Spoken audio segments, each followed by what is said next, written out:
Gabi mga ka-idol, mga kapatid.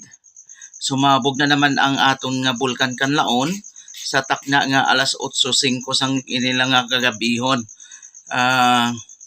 Sa kadulom di naton maklamo mo ayo ang iya nga ano pero makita naton nga praktika itom sang aso iya nga katalbong-talbong gid sang iya nga pag-aso kag kusog gid ang iya nga paglupok kay bisan diri sa balay gatay-og man ang amon nga balay.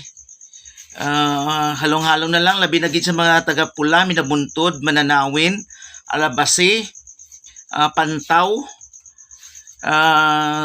Maging alerto lang kamo, kinanglan halong-halong kamo, andam kamo sa subong nga kagabihon, di kamo maghatag kumpiyansa kay basi magsulit bala.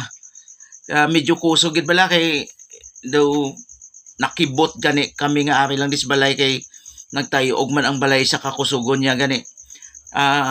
Kita nga mga taga Kanlaon kinahanglan naton ang doble nga paghalong kag maging alerto kita sa posible nga matabo.